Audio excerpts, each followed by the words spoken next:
Hello दोस्तों, मैं advocate मोहित कठेरिया और मेरा यूट्यूब चैनल कानून का ज्ञान में आप सभी का स्वागत है। आज हम डिस्कशन करने वाले हैं हिंदू मैरिज एक्ट 1954 के बारे में। हम बताएंगे कि इसमें आप जो है स्पेशल मैरिज एक्ट के तहत शादियां कैसे होती हैं।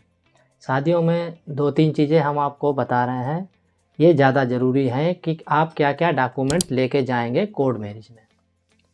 तो हिंदू स्पेशल मैरिज एक्ट के तहत आपके पास सबसे पहले 3 आईडी प्रूफ होनी चाहिए। कुछ जो हैं एज से रिलेटेड होनी चाहिए, जैसे कि आपका आधार कार्ड होना चाहिए, पैन कार्ड या फिर निवास प्रमाण पत्र या फिर राशन कार्ड।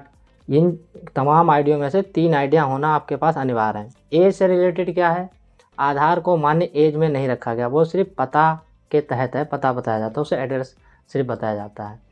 तो अब एज में आ जाएगा आपकी कोई भी मार्कशीट होनी चाहिए, लगभग अगर इंटर की है तो अच्छी बात, लेकिन 10वीं से ऊपर ही होनी चाहिए। नहीं भी है तो ऐसी स्थिति में आपके पास टीसी होनी चाहिए, तो वो जो है आपकी एज प्रूफ करता है, वो होना चाहिए। तो आपके पास ये 2-3 डॉक्यूमेंट्स होने चाहिए, जो भी अभी हम गिनाएंगे उसमें से आपके पास 3 तो होना ज़रूरी है। सबसे नंबर 1 जन्म प्रमाण पत्र। नहीं की स्थिति में आपके पास होना चाहिए marksheet, Aadhaar card, PAN card, driving licence या फिर राशन कार्ड, निवास प्रमाण पत्र। इन चीज़ों में से आपके पास 3 चीज़ें होना ज़रूरी है, जिनमें से एज का प्रमाण ज़रूरी होना है। अब क्या है, आप किसी भी कोर्ट में जाएंगे, सबसे पहले ज़रूरी चीज़ें आपकी आयु। लड़के की आयु होनी चाहिए 21 प्लस और लड़की की आयु होनी चाहिए 18 प्लस। ये एक मेन चीज़ कंडीशन ज़रूरी है, ये फॉलो करेंगे आप। दूसरी बात है, जब आप जाएंगे तो ये सारे 3 डॉक्यूमेंट्स लेके जाएंगे। आपके पास 3 फ़ोटो होने ज़रूरी हैं, लड़का और लड़की के पास 3 फ़ोटो वहाँ होने ज़रूरी हैं। उसके बाद आपके पास कम से कम 2 गवाहों की ज़रूरत पड़ेगी वहाँ पर।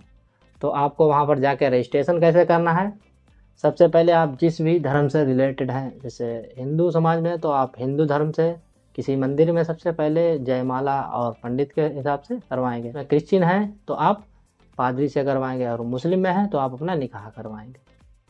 ये होने के बाद आप आएंगे कोर्ट में, वहाँ से आपका एक रजिस्ट्रेशन हो जाएगा।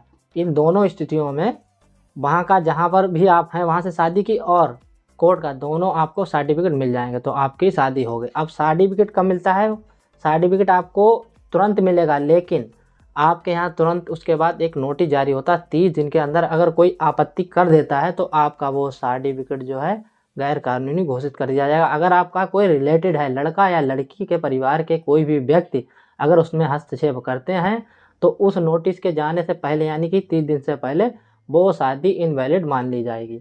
हालांकि वो नोटिस जो है कार्यालय में ही, रजिस्ट्रार कार्यालय में ही लग जाता है, तो वो घर तक नहीं पहुंचता है। ऐसी स्थिति में आपकी शादी मान्य होगी और आप अपने घर सर्टिफिकेट लेके चले जा सकते हैं। शादी होगी और शादियों के जो सर्टिफिकेट हैं तो आप ऑनलाइन इन्हें देख सकते हैं। और ऑनलाइन जैसे कि हमारे अलग अलग तरीके के अलग अलग स्टेट में सर्टिफिकेट हैं। दिल्ली का आप देखेंगे तो इस प्रकार का होता है, और आप बम्बई का अगर देखेंगे तो इस प्रकार। तो हमारे उत्तर प्रदेश का ये सर्टिफिकेट है। तो इस प्रकार से आपकी ये मान्य शादी है। अब इसमें किन स्थितियों में इनवैलिड शादी कर दी जाती है, जैसे कि सापिंडा ना हो, जैसे कि अंडर एज में ना हो। सापिंडा का मतलब खानदानी होता है, खून से रिलेटेड लोगों की बात होती है, जैसे कि परिवार से दूर से पिता की तरफ से 5 रिश्ते, यानी कि पिता या बाबा या उनके बाबा, इनके खानदानी ना होना चाहिए। सापिंड का मतलब ये है, तो कोई सापिंड नहीं होना चाहिए और अंडर एज नहीं होना चाहिए। इस कंडीशन में अगर होते हैं तो इनवैलिड शादी है, वरना वैलिड शादी मान्य होगी आपकी शादी। दोस्तों, तो आज की वीडियो आपको कैसी लगी ये कमेंट करके बताएं, और नेक्स्ट वीडियो के लिए आप कमेंट करें। उसी प्रकार की हम वीडियो आपको नई अपडेट करते रहेंगे। और हमारा यूट्यूब चैनल देखते हैं मोहित कठेरिया एडवोकेट के साथ।